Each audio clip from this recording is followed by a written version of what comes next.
My publishers have an amazing legal team who combed through the contract very carefully and basically said, like, they probably won't sue you.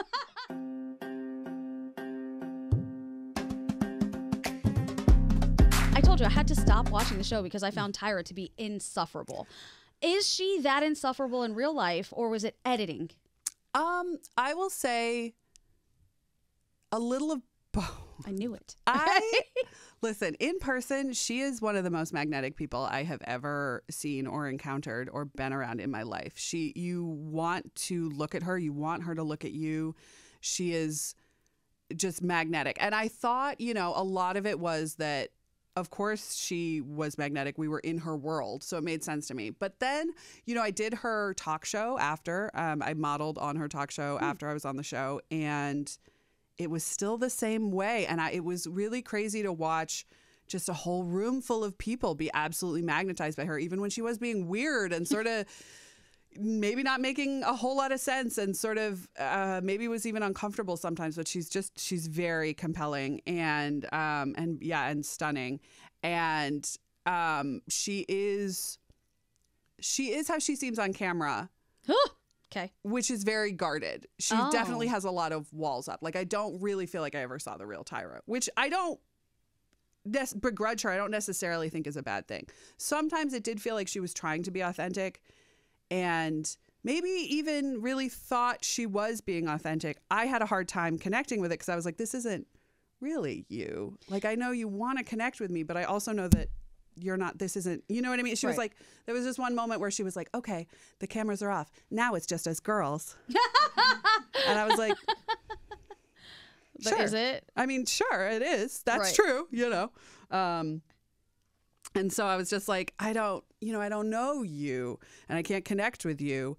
And that's okay because you're around a lot of people who are trying to take a lot of things from you. You know what I mean? Like she's at the level of fame where everyone she meets is like transactional. And so I think she's very guarded against that. I get that. Yeah. That makes sense, but still insufferable. I had to shut that off. And I always used to think, do you guys sign NDAs when you go on this show? So, and for a certain amount of time, you cannot talk about it. And then clearly that has run out for you. Now you can talk about it. How long is that NDA? Or are you even allowed to say that? I think I'm allowed to say that.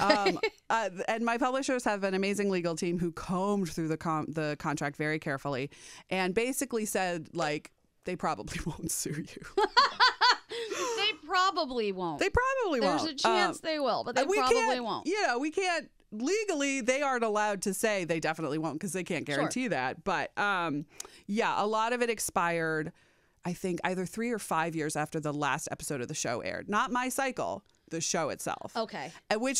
And the show technically was not ever canceled. They just stopped making it, which is an important legal distinction. Okay. So technically, if they ever start up again, I could be in legal hot water, but I doubt it. I also would hope if they started it up again, it would be very different. I hope. Right. I think that it would be very different. So they probably will not be starting it up again because the hot mess that is what made it what it was. Yeah. The judges, I always assumed that Janice Dickinson was the meanest judge that ever existed. I know. But you said it was somebody else.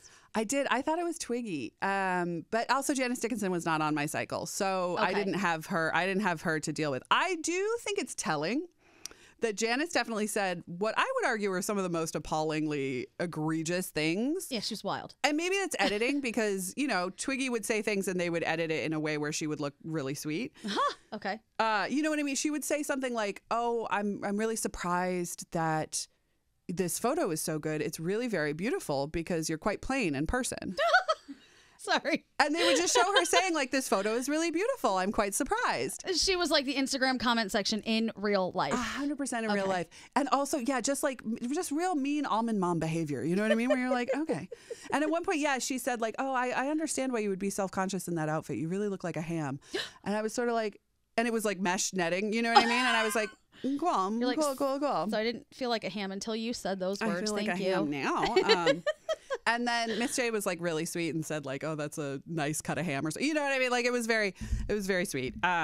Miss J was just lovely at every turn. Miss J was my favorite. Miss J. And also I think Miss J would roast you, but it always felt like it was part of, like it was cultural almost. You know what I mean? Where I was like, you can take this. You are dishing it.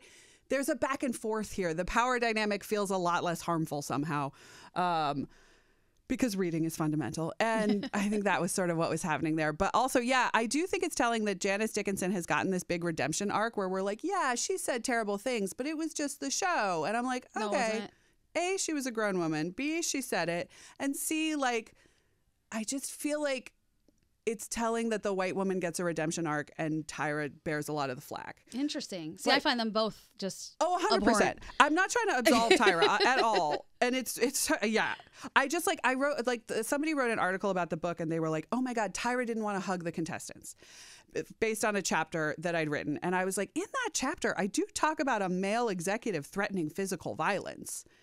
And what they focused on instead was that Tyra didn't want to hug everyone. And I was like, I'm noting where the attention goes. You know what I mean? Like, oh, she didn't want to hug every single contestant.